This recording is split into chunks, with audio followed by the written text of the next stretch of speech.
hello, hello, hello. It is so wonderful to be back in the world of live YouTube, live chats. Thank you so much for being here. I have already got some of my awesome friends here in the chat. George Knott Smith is here, Brian Keith Counterman Jr., and some fun new faces. Oh, who's this total babe coming out of the laptop right now? Just kidding, it's me.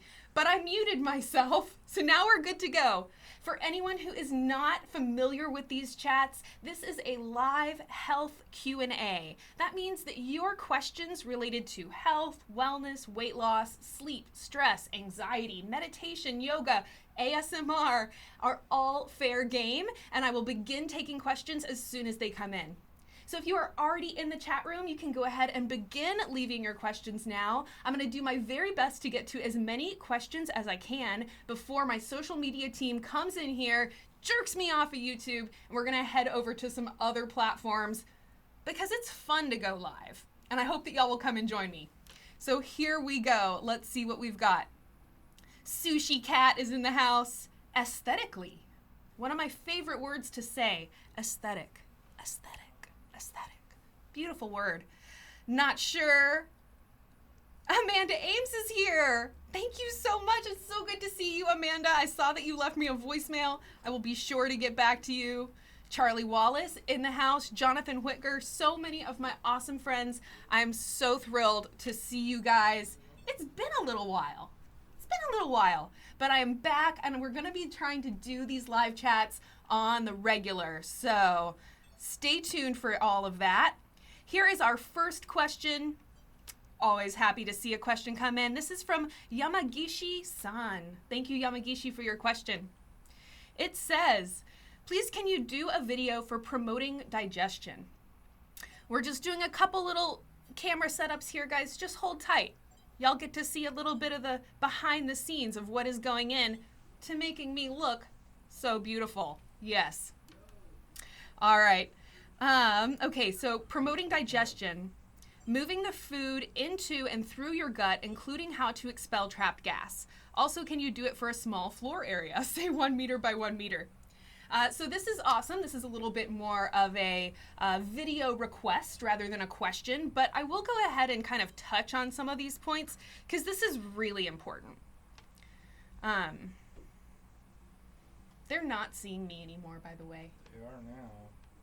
Okay. I don't know how to take the grid off of the... So digestion. This is a very good topic, and obviously this is something that applies to all of us. Just general guidelines of things that are important to know about digestion.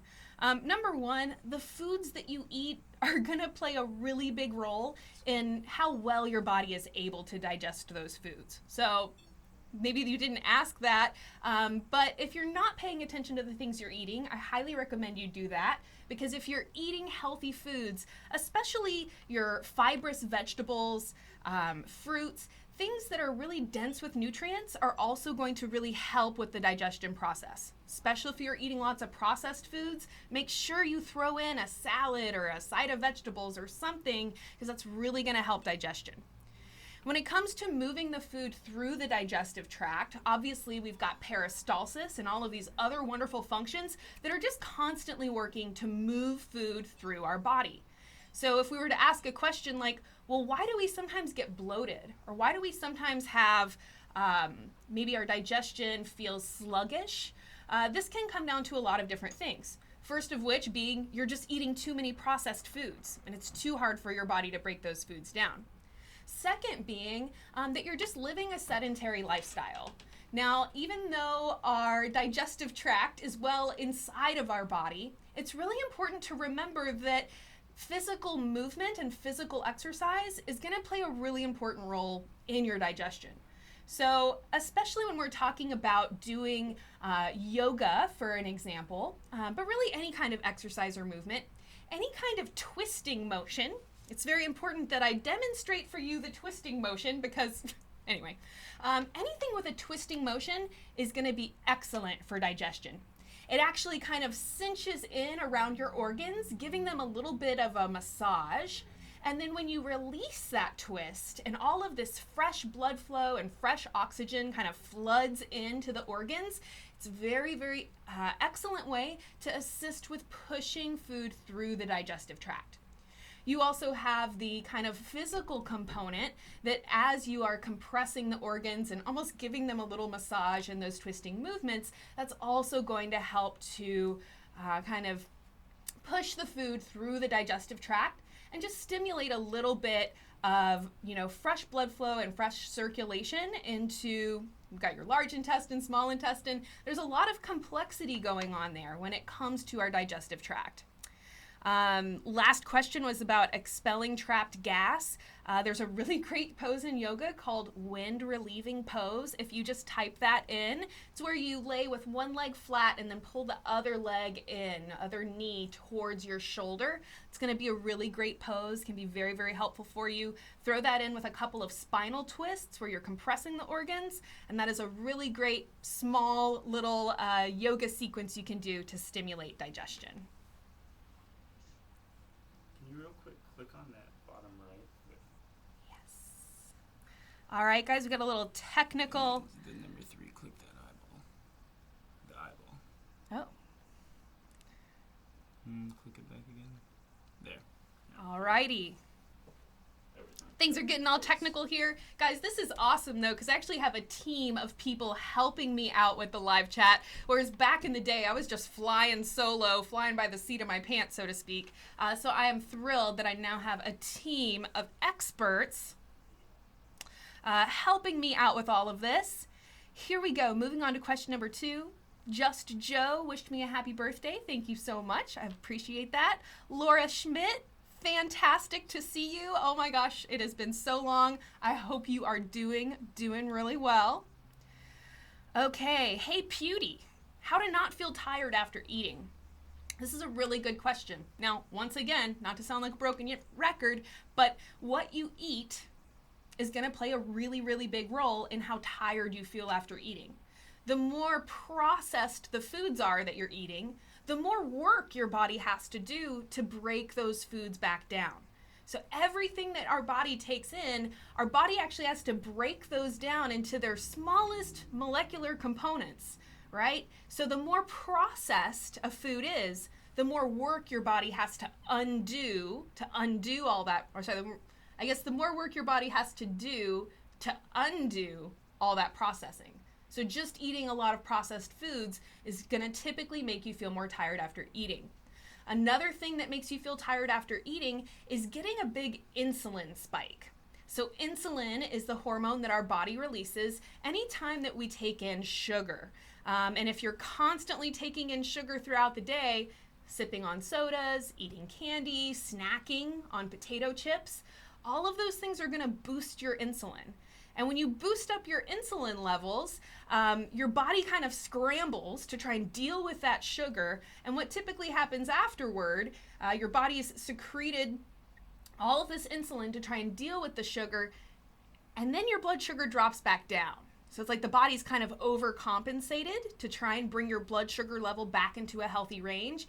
Well, then what happens once the blood sugar goes back down, you're feeling super tired again. So what you can do is work to try and avoid those really big insulin spikes. All right, so if you can eat a meal that is primarily protein, healthy fats, and maybe some complex carbohydrates, things like brown rice, quinoa, chickpeas, that's not really a carbohydrate, but it's a legume that also has some good carbs. Bottom line is that's going to be a meal which is what they call low glycemic, and it just means that it gives you less of an insulin spike. But if you can work to reduce sugar, refined flour, especially anything with that enriched flour in it, which is most of your breads, tortillas, all of those things, unfortunately those are really, really terrible, not only for our digestion, not only for our waistline, but they make you feel really, really tired and exhausted after eating them too. Air Jaff says, why didn't you play the intro song? Mainly because we were kind of scrambling here to get the chat going. I was actually coming from a yoga shoot, so I was shooting yoga this morning with Myra, and then I got done with my yoga shoot, put on makeup really quick, head back down to the office, come in here, and it was just a little scrambly bambly, but I will make sure to include the live chat theme song for you next time. I was actually practicing it in the car on my way down here, so something for you to look forward to till our next chat. Today, in the interest of time, we were just wanting to go ahead and get started, because I know we were already a little bit late. OM freaking y'all. Garuda Legends, thank you so much. It is really, really good to see you again, or see your screen name again at least. Thank you so much for your incredibly generous tip. You are such a sweetheart. I cannot thank you enough. Garuda Legends says, your health videos have improved the quality of my life food-wise. That is awesome. I have said this before. I literally mean it. If I can get one person to eat one vegetable that they maybe wouldn't have eaten ordinarily, then I'm a happy camper. All of my hard work is fully worth it. So hearing comments like that your health is improved, your life is improved because of the way you're eating, that is awesome.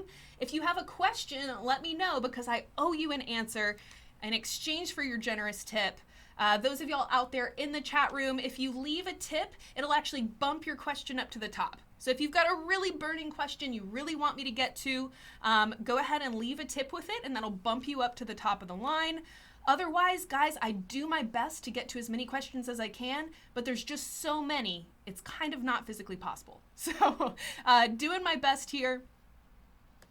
Hank V. Hank says, vegan, yay or nay, good or bad or too extreme?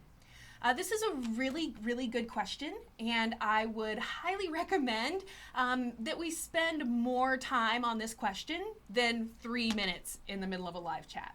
But I will give you just a couple of, big points that I think are important to kind of consider. Whether you're somebody who's considering going vegan or who is vegan, considering reintegrating meat, hopefully these little guidelines will give you some guidance. So first of all, to answer the question, is it too extreme? I think it's really important to recognize that we are all living really different lifestyles. Our bodies are very, very different. And whether we're talking about our heritage and where we came from, where in the country or where in the world we live, okay, because people in Alaska eat differently than people in Costa Rica. Makes really good sense, right? Depending on where you live, depending on the time of year, depending on how active you are. These are all really, really important components that are going to kind of indicate which is going to be the best diet for you. But the first thing I want to point out is that we each have a unique ideal diet. And the idea that there's one single way of eating that is perfect for everyone and that's going to give the same results to everyone is kind of silly, right? Because we are different people and our bodies function differently. So recognizing that whatever way of eating you want to embark upon, you really need to be listening to your body. That's the second point. And paying attention to the way that the foods make you feel. Because just because it works really well for this YouTuber or that YouTuber or your friend or your sister doesn't necessarily mean it's going to have the same results. So I want you to stay really, really aware of how certain ways of eating are making you feel. And if you feel depleted, you feel low energy, you feel depressed, or anything like that after changing your way of eating, that's probably your body's way of telling you that it's not super into that way of eating. I don't consider a vegan diet to just be too extreme. I think it's really important to note that for these kind of extreme diets, right? So extreme in the sense that we are removing many different food groups from the diet. Extreme in the sense that we have to be very, very careful to ensure that we're getting all the nutrients we need. What do I mean by that? What I mean is that you could be vegan and still be eating French fries, you could still be eating candy, you could still be eating potato chips, right? And technically that would be vegan, but it wouldn't really be healthy. So when we go to a kind of extreme diet where we're cutting a lot of big food groups out of our diet, it makes it even more important to integrate new foods into our diet. So rather than just taking out the meat and the eggs and the dairy and the whatever, and then just surviving on whatever else was in your diet, you need to think about adding things to your diet that maybe you've never heard of. So if you're a vegan, you should know about nutritional yeast. You should consider either supplementing B vitamins or taking something like collagen peptides, which if you're a really strict vegan, then that may be something that is out of your comfort zone. But there are certain things that we get from eating animal products that are really kind of optimal for our bodies, also being animals. So collagen peptides or B vitamins, these are things that tend to be very helpful for vegans.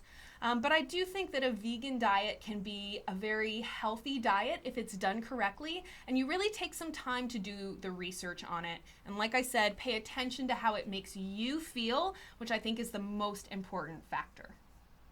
Charlie Wallace, oh my gosh, thank you for sending a little love my way. Another incredibly generous tip from one of my dear, dear friends and supporters. I think we've known each other for, I don't know, maybe 10 years, Charlie. So it's really great to see you in the chat, and thank you so much for your generosity.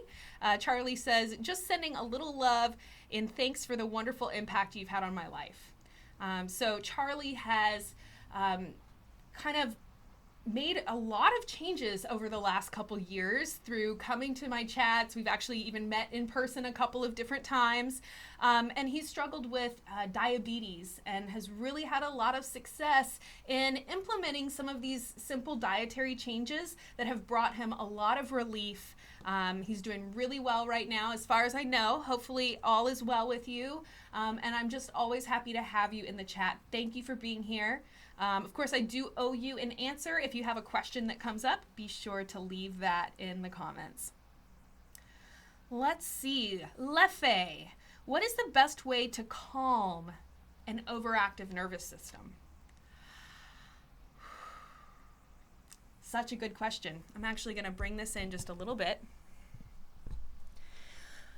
So this is very interesting. There's two kind of very different sides to me. There is the jolted Corrina, where I was at the earlier part of this chat, all about trying to get to as many questions as I can, pretty fast paced. But as a health coach, I recognize that calming the nervous system is one of the most important things that we can do. And for most of us, it's even more important than exercising or changing our diet. Actually, if we can start with calming our nervous systems, that's going to be most important. So to answer the question of what is the best way to calm it, it's easy, it's free, it's your breath. All right, so when we are in a fight or flight state, that's the sympathetic nervous system. And it's there to save our lives, right? It's there so we can fight or flight. It's very important. But a lot of us are in that fight or flight for most of our day. We're just kind of constantly in this state of stress. We're rushing around. It's insane. When we're in that state, what happens? We're breathing shallow, right? We're breathing quickly. So when you pause and you take a really deep breath, let's do it together. I even like to put my hand on my belly so I can even feel my belly expand. So we're not breathing into our chest. We're going to breathe into our belly, nice and slowly. Think about filling up your entire lung capacity.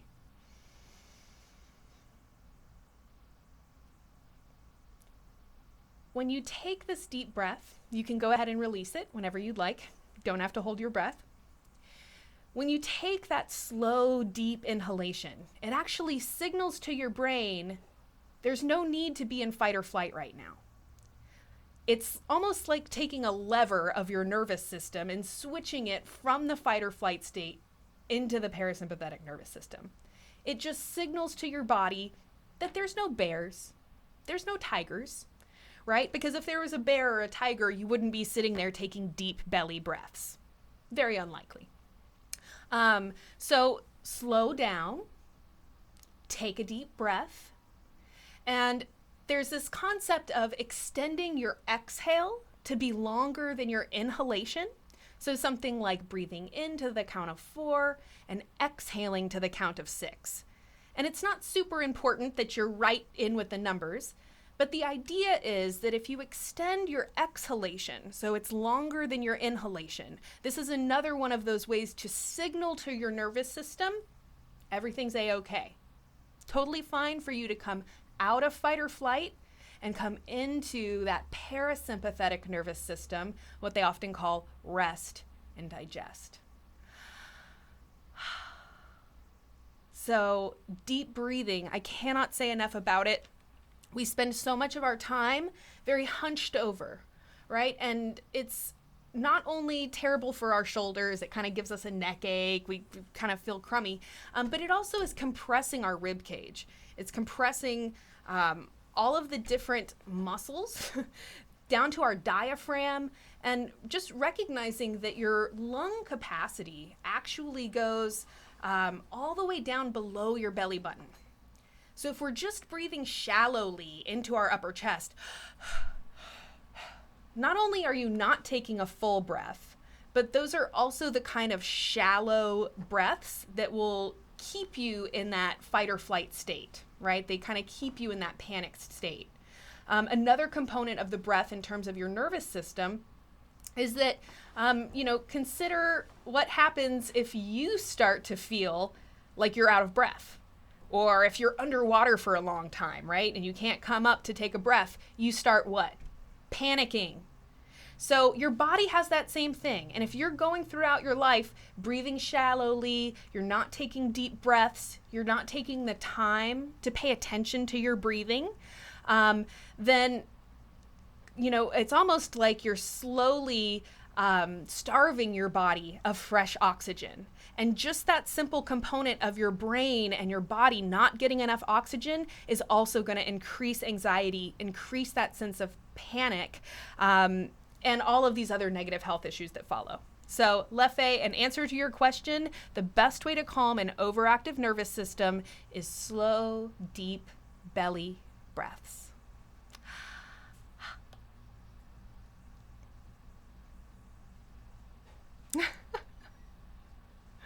Aloha from Maui.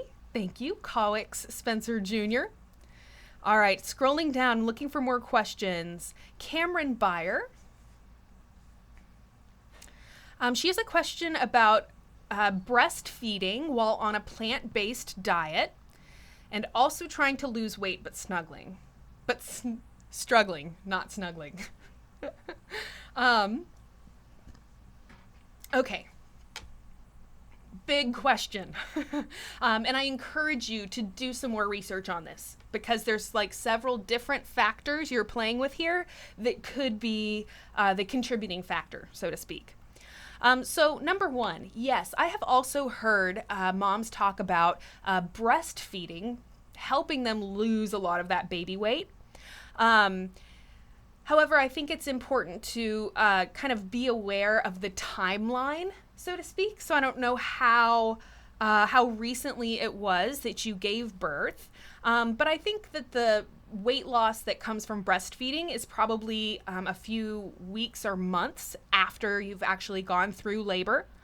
There's also, we were just talking about breath and the nervous system, but that has a really important role in losing weight as well.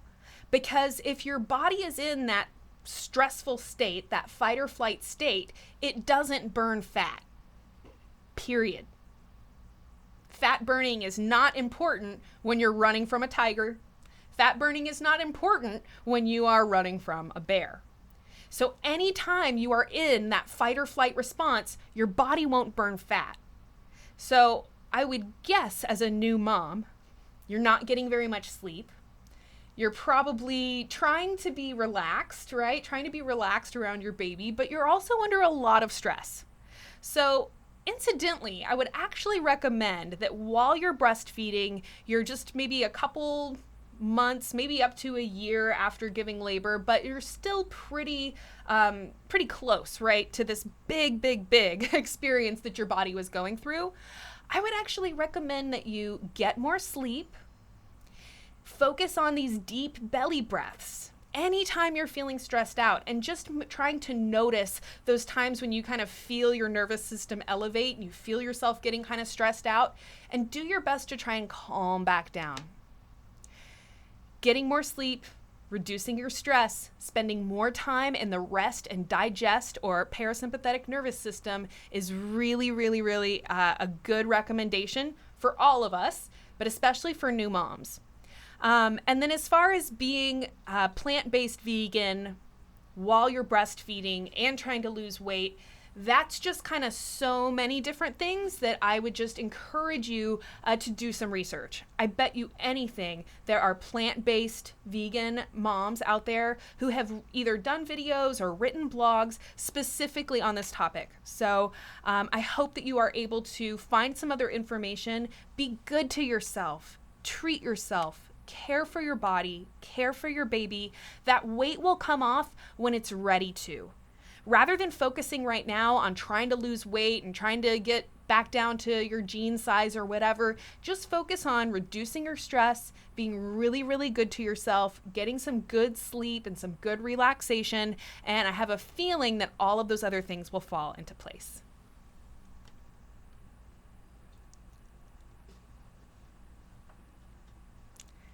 Thank you. I'm so glad that y'all find this soothing. Cold Sun 2939, how often should you get a massage to maintain your health, circulation, etc.? I would say as often as possible. Even though I get a lot of massages on the channel, I actually don't receive massage very often. When we do get together with a massage therapist and film, we'll film like 5 or 6 videos in one day. And then it looks like I'm getting massaged all the time, but it's actually been like, I don't know. It's been several months since I've gotten a massage.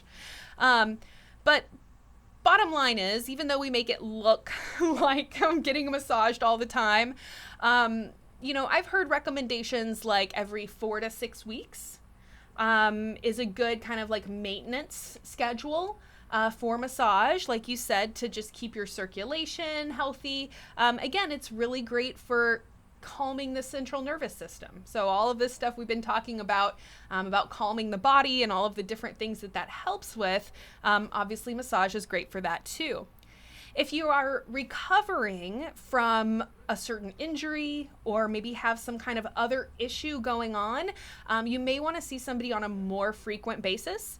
But I think 4 to 6 weeks is a good kind of general time to aim for. Ryan or somebody, can one of y'all come in and close the door? It just like keeps opening and then I have all these people talking and it's crazy. Okay, so here we go. I had another tip come in. Another awesome friend. This is so cool. So all of our tips that are being left are just my awesome friends and followers. Nobody actually has left a question yet, but y'all are all just saying thanks for the great content and advice. This is from Ilka Aptroot. It's so great to see you again. Thank you for coming to my chat, and thank you for your generous tip. It's very kind of you. Julia Sikala. Julia S. says, hello, I have a question. What is your advice in coming back to training after injury and how to deal with, it says, mained challenges. I don't know if you mean mind challenges or main challenges, but this is a really good question. And realistically, I think this is the kind of thing that is important to consider whether you're actually recovering from a significant injury or just general recovery after you do an intense workout. So what I want to say is that letting your body fully recover is so important. And again, whether we're talking about just recovery after a tough workout, before you hit the gym again, or before you work out that region of the body again, very important for you to allow ample recovery time, especially if you are recovering from an injury, whether it's a sprain or something like that, or something more intense like surgery, broken arms, broken bones, these types of things. not only is it really important to allow enough time to recover, but we can also talk about what helps to support recovery.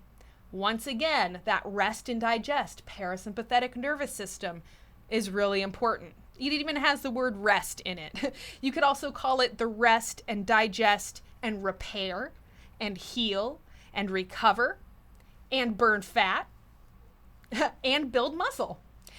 Because when your body is in that state of the nervous system, it's doing all of those things. All of its kind of care and maintenance and rebuilding and repairing, it really only happens when we're in that relaxed state of the nervous system.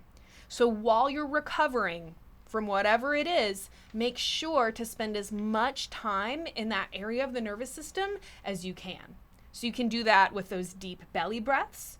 You can do that by self-care, like taking a bath, getting a massage, and, taking the time to do something like relaxing yoga or guided meditations, which are really designed. Can you close the door, please? Which are really designed to put your body into that state.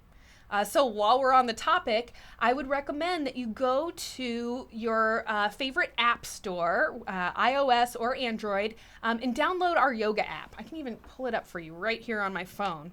So it's called Yoga Plus by Psyche Truth. Pay no attention to how cracked my screen is.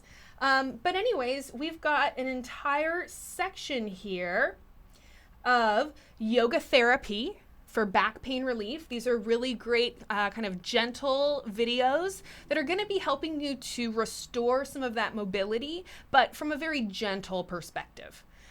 We also have an entire section in the plus area for guided meditations.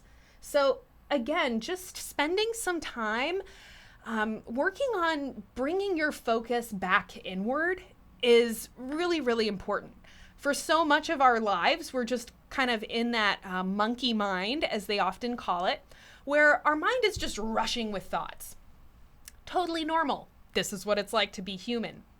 But in order for us to truly relax down into that parasympathetic nervous system, it's important to work on calming the mind. So with meditation, we actually work to bring our attention to a point of focus, whether it's our breath or a certain mantra like, I am healing, I am repairing, I am healed. These would be great mantras for you to meditate on while you're in recovery.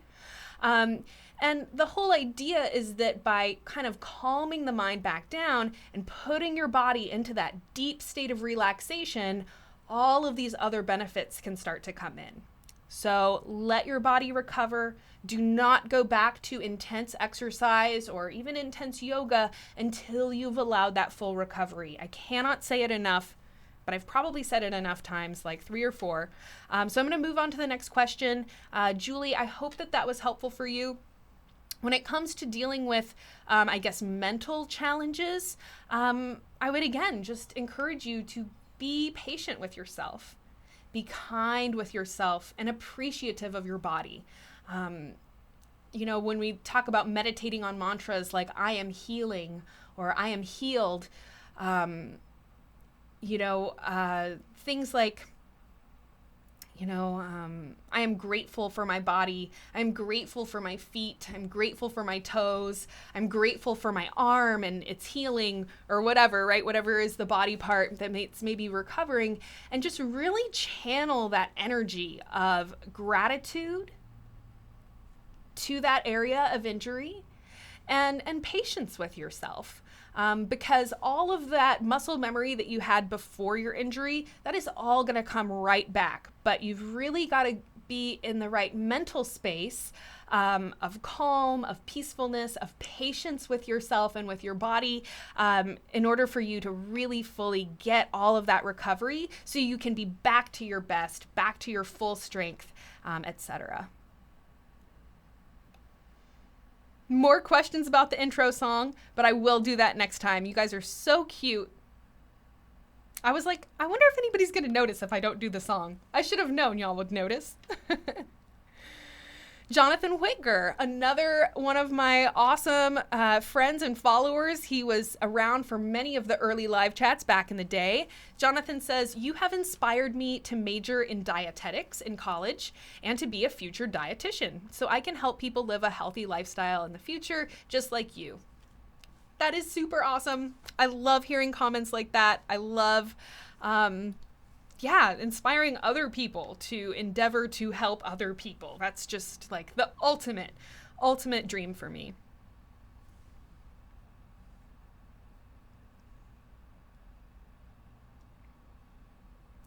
Holy moly. iPhones without cracked screens are a myth. It's so true. It's so true. Install later. I know things like meditation are good for anxiety, but is there anything else I should be doing to avoid anxiety? This is from May C. Evans. May, thank you so much for your question. We have a lot of videos on the topic of anxiety that I highly recommend for you to visit because there's a lot of different things you can do. But just to list you off a couple quickly. I talked earlier, I think it was during, I don't remember which question it was, but it was about this idea of spiking up our insulin. Every time we eat potato chips, we eat sugar, we eat candy, of course, any kind of refined flour. But like I said, even potato chips are going to spike your insulin. So the more that you're doing that, okay, it sends your body into a state of panic. So when it comes to life or death situations for the body, your blood sugar level is one of them, right? So the same way that your body's temperature is a life or death thing, your body always wants to make sure that it's regulating your body's temperature. Amount of oxygen. We talked about that earlier in talking about how to calm the nervous system. If your body's not getting enough oxygen, it will panic. That's another great tip for anxiety. Those deep belly breaths throughout the day, whenever you think about them. I would even recommend having kind of a little morning ritual where you start your day taking some really deep belly breaths and then just trying to incorporate that as often as you can throughout your day. And certainly any time that you start to feel that kind of rising anxiety feeling, pause. If you can step outside or remove yourself from whatever environment you're in and just do a couple minutes, 1 or 2 minutes of nice, deep, slow belly breaths, it's another good way to reduce anxiety. Because if your body's not getting oxygen, it panics. So same thing with the insulin. Your body panics when your insulin starts spiking. Then it scrambles. So I guess I should say this. It scrambles when you spike your blood sugar to release insulin to come in and try and bring your blood sugar level back down.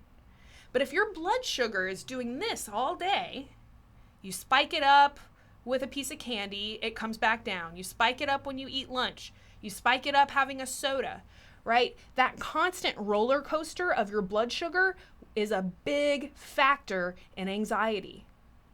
All right, so even though we maybe don't notice how much our body is working to regulate our blood sugar, this is one of the really, really important physiological functions that your body's constantly trying to maintain. You could think about the way you feel when you get hangry, right? When you don't have any blood sugar coming in and you're getting really, really, really hungry, your blood sugar is going very low, you panic. You get kind of angry, you get kind of irritable. That's your body's way of kind of trying to get you to eat, right? But the same thing kind of happens when you've eaten too much, right? When you've eaten something with a lot of flour or a lot of sugar and you've spiked your blood sugar level up really high, your body panics and releases all this insulin. Well, now it overcompensates and drives your blood sugar back down. So a great thing for anxiety is to just focus on reducing those big blood sugar spikes. So you can do that by avoiding sugar and avoiding flour. really any of the refined carbohydrates. So white bread, flour, pasta, even tortilla chips, potato chips, those are also things to avoid. If you're just focusing on eating meals that are high in protein, have some healthy fats and maybe some complex carbohydrates, that would be a low glycemic meal that would fill you up and give you lots of nutrients, but without such a big spike to your blood sugar. That is one of those things that we don't often correlate the way we're eating with our anxiety or our mood, but they are very, very, very closely related. And since I have implemented that tip myself, I've actually noticed that I feel a lot better and I'm a lot less likely to get those kind of anxious panic attacks kind of a thing where, once you go into that panic attack, it's very hard to come out. But if you can work on deep belly breaths throughout the day, trying to reduce those big spikes to your blood sugar throughout the day, those can be very, very, very helpful ways to reduce the amount of anxiety that you're feeling. What are the drawbacks of an all ice cream diet? That's going to be a topic for another chat.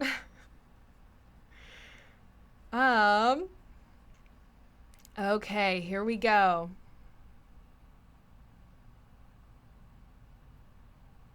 Oh, pay no attention to my fingernails. They're very bad right now.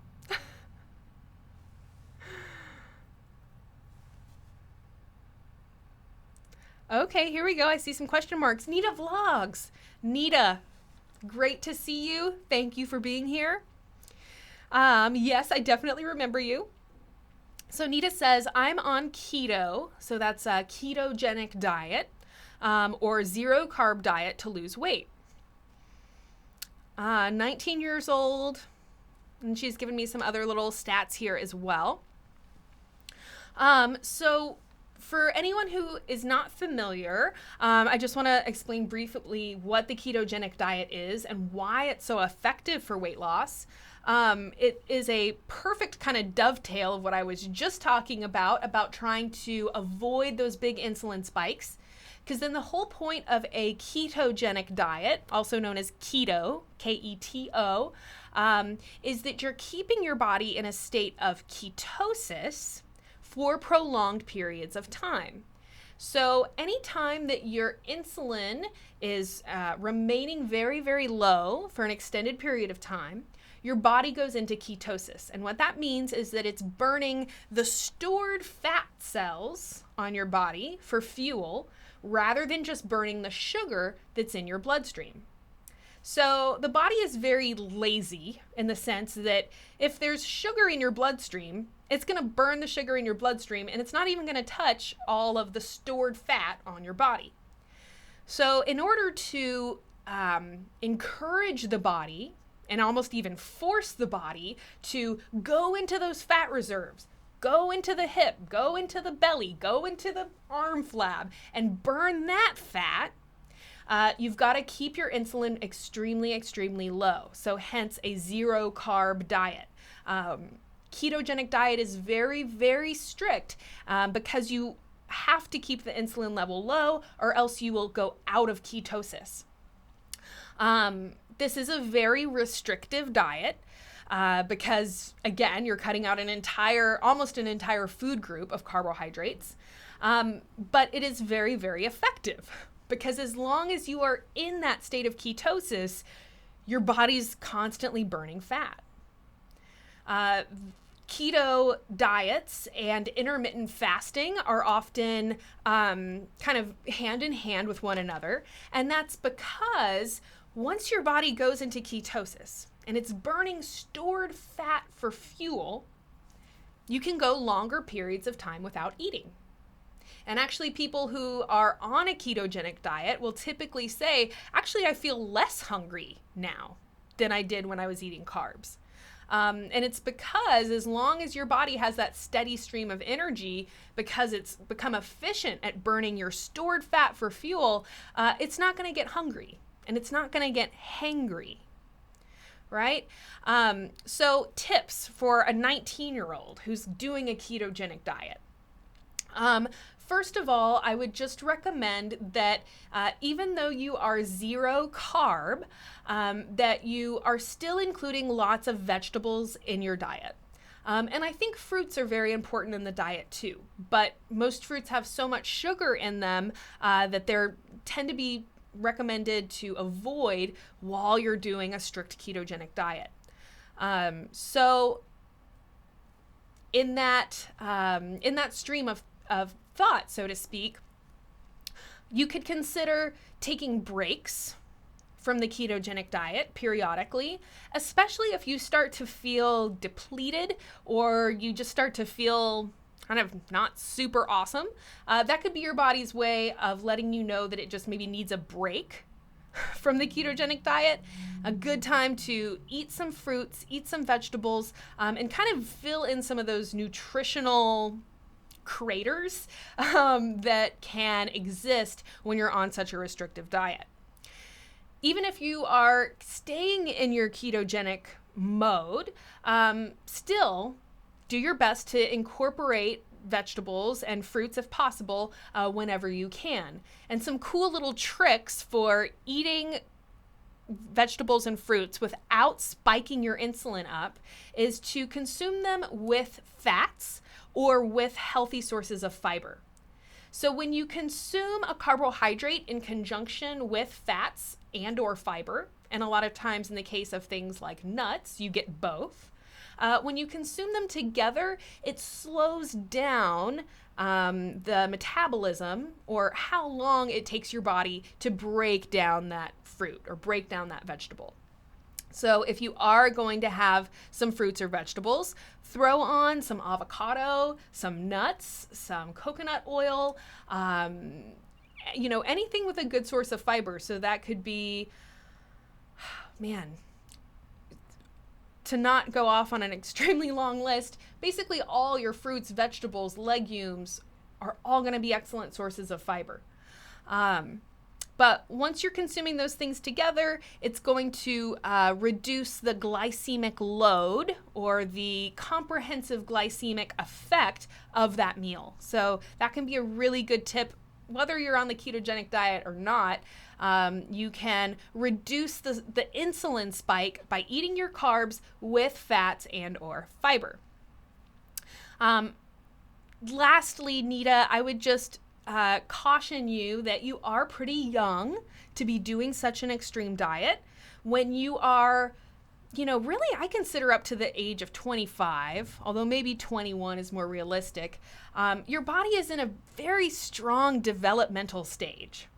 So it's really important when we're young, when we're teenagers, through our 20s. I don't know if y'all can hear that really loud motorcycle, but if you can, I apologize. Through our, teens and 20s, our body is growing. It's building so many different brain cells, the neurons that travel from our brain to our muscles, all of this really kind of foundational growth. And you want to make sure you're getting enough nutrients to support that. So even though you have this goal of weight loss, I just want you to remember that your weight loss shouldn't come at the cost of your nutrients. And what I mean is that, you probably heard that one. And what I mean is that you don't want to be avoiding healthy foods just because they're not keto. It kind of coincides with the first tip, which was still eating plenty of vegetables and trying to eat some fruits as well. But just kind of as a precaution that your body is in this very, very important developmental stage. And it's going to be more important for you to be getting all of the nutrients that you need for your body to do all of the work it needs to do. More importantly than restricting your diet or restricting the foods you're eating for your weight loss goal. I hope that made sense. I feel a little like it was maybe a little disjointed, but I hopefully got my point across.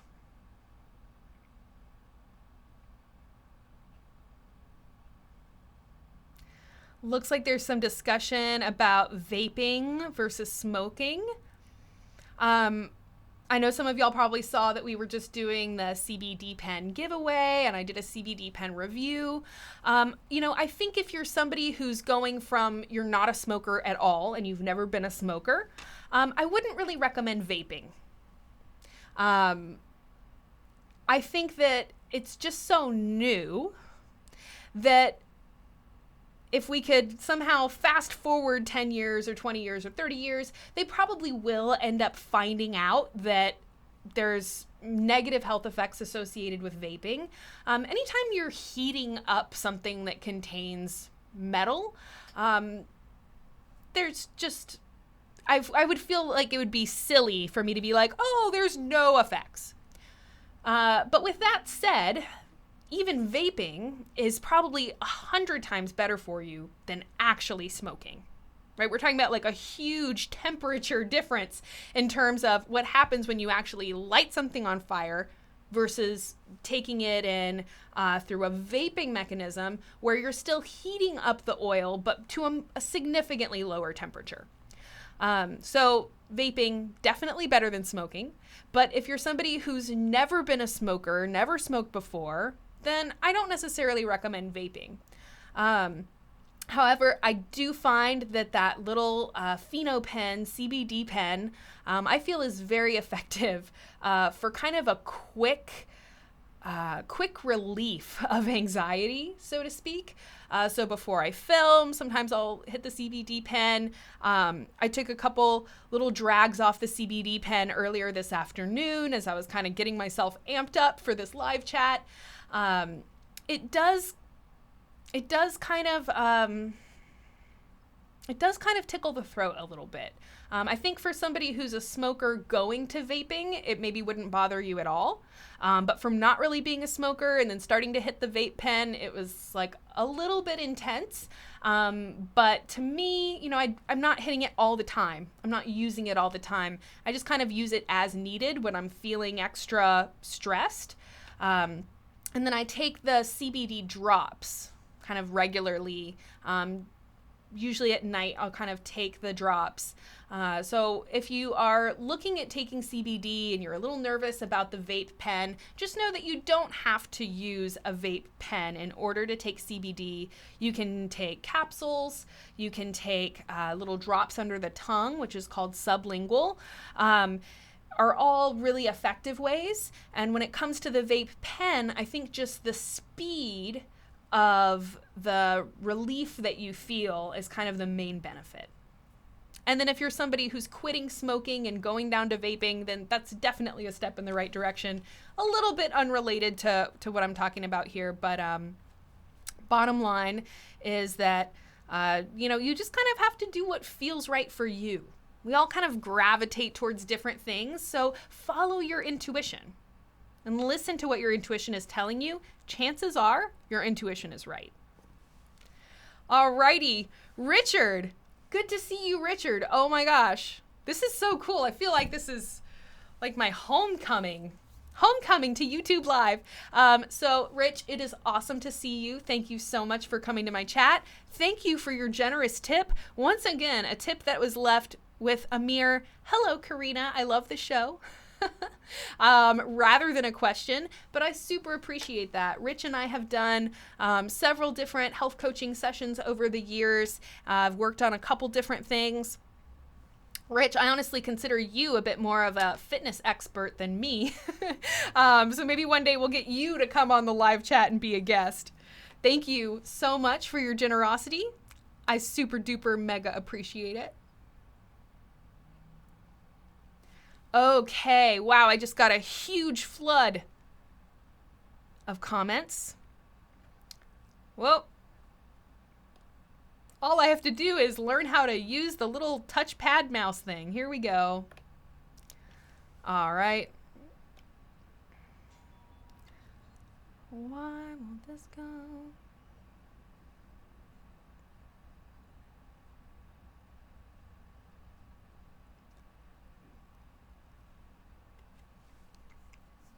Justin Faust, what is your opinion on keto versus vegan diets for weight loss and athletic performance? Not to just repeat all of the stuff that I said earlier, but I'm going to basically repeat some of the stuff I said earlier, which is that we're all very, very different. I know a lot of vegan athletes out there who are rocking it. All right. And we've got several yoga teachers and fitness instructors on the channel who are also vegan, and they're in great shape. They're super healthy. They're ripped. They're strong. Seems to be working really, really, really well for them. I do think that it's important, if you are on a vegan diet, that you do a lot of research and add a lot of new foods to your diet. Things that you've never heard of before. Things you've never considered eating before. Because if you are just taking your regular diet and then chopping out these major food groups, you're not really going to be probably getting all the nutrition you need. So do your research, add some new healthy foods to your diet. And then same thing could be said about keto. So this is a very, very effective way for a lot of people. And obviously there's tons of different influencers out there who are talking about ketogenic diets, talking about intermittent fasting and how effective it is for athletes. Again, I think it's important that you are really listening to your body and recognizing that somebody who is a professional athlete, whose job it is to be a professional athlete, they're in a very different situation than somebody who's working 40 or 50 hours a week and they're trying to be athletic and they're trying to be on a ketogenic diet, right? So just kind of being realistic with what is workable for you and making sure that you're getting the nutrients your body needs. Because if you're doing a lot of athletic activity, your body's in a constant state of repair and recovery. Again, insert that whole section about spending more time in your rest and digest, relaxed nervous system. But when it comes to your dietary choices, I think that it is very realistic to be an athlete on either of those diets, keto or vegan. I just really encourage you to listen to your body, do a lot of research, try to listen to what a lot of different people have experienced eating one of these different types of diets and the recommendations that they have learned through actually doing it. And you are going to find that perfect ideal diet that is just right for you. All right, guys, so I think we may have an exciting little switcheroo coming on. All right, so we are going to, hit the expressway of the interwebs. We're going to head over to Facebook. I'm going to be continuing this chat, who knows, for maybe another hour. So come on over to our Facebook page. It's just Psyche Truth on Facebook. Go hit us up. Check it out. Be sure to download the Yoga Plus app. A lot of the stuff that I talked about today, whether it's guided meditations and taking deeper breaths, whether it is working on spinal twists and other twisting motions to stimulate digestion. If you're trying to lose weight and you're looking for some weight loss programs, we've got all that kind of stuff on the app. It's in the iOS store, it's in the Android store. It's free to download, and there's actually a lot of free classes you can do. So even if you don't upgrade to premium, there's plenty of yoga classes for you to do on the app in the free version. I hope y'all check it out. I hope y'all absolutely love it. I cannot thank you enough for being with me here today. Be sure to join me. I don't know how long it's going to take me, but I'm going to trek on over to Facebook. Join us there, and we will keep answering your questions. Thank y'all so much, and I will see y'all again soon. Be sure to subscribe and hit that notification bell so you can check my next live chat, and I will see y'all on the Facebook.